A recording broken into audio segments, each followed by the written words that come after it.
This is an uninterruptible power supply, also known as UPS. This is how the front looks like, and I'm going to show you the back. If you take a look at the output, you're going to notice it's 220 volts and the power is 600 watts of power.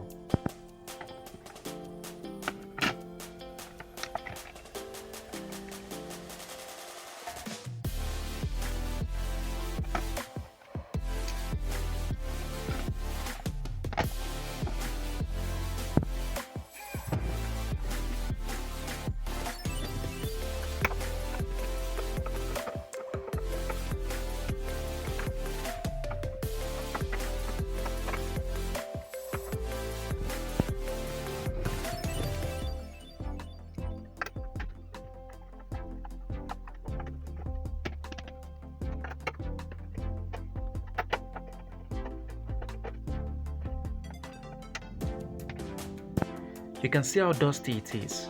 I'm going to clean it up quickly so that it doesn't affect these components. Now the PCB board is looking clean. If you take a look at this portion, you will notice we have 5 sink heats. 1, 2, 3, 4, 5. And these sink heats all has a component attached to it which is called a transistor. This is a transistor, this is a transistor. What the transistor does is that the transistor is an electronic switch that can switch 1,000 times in a second. So it switches back, front, back, front, back, front. So what it does is that it takes in current, 12 volt current from the battery, switches it up 1,000 times into 12 volt AC, which is 12 volt alternating current, and sends it to one of these capacitors right here. So what the capacitor does is to smoothen that current and send it to this transformer. So what the transformer does is to boost that current. So the transformer does 2 functions. It switches it back front from 50 to 60 Hz in frequency. Then also boost that current to 220 volts depending on the current, and that is how the UPS functions.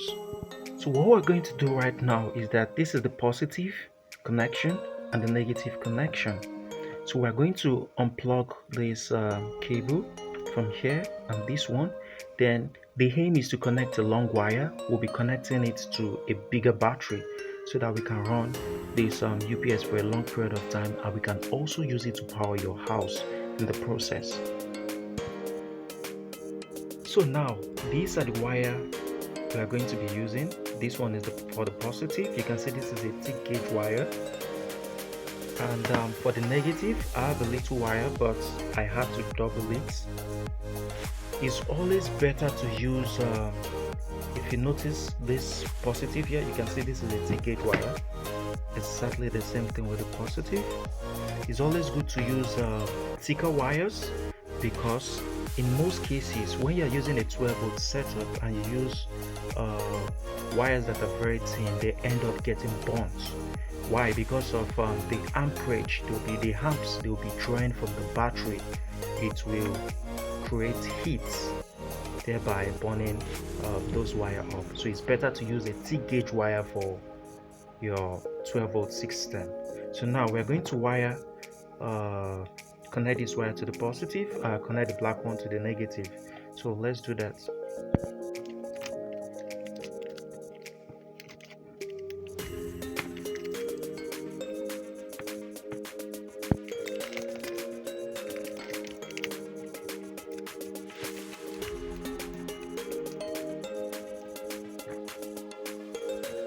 So we're done with the connection.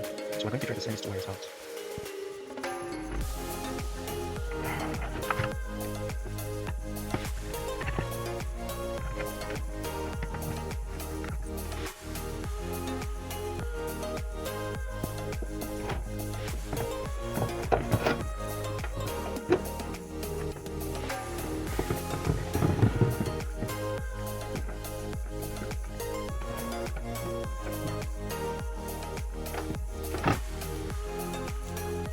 So these are the 2 wires. wires coming out from the UPS. So the next thing we're going to need, we're going to connect this alligator clip, the red one to the red wire, while the black one to the black wire, so that we can use it to clip or clamp our battery so that we can use it to power the UPS.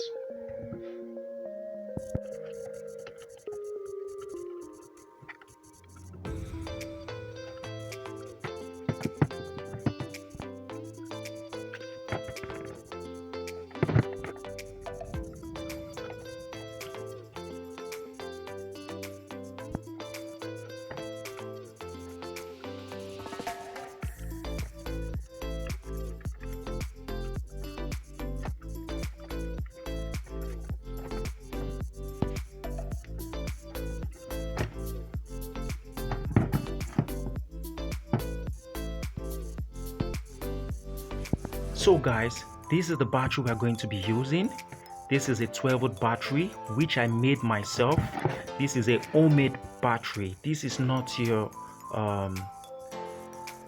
lead acid battery, you know, because the cell we're using in this battery is the popular battery you guys know about, which is the 18650 battery. This is it, and they are also known as the LiFePo 4.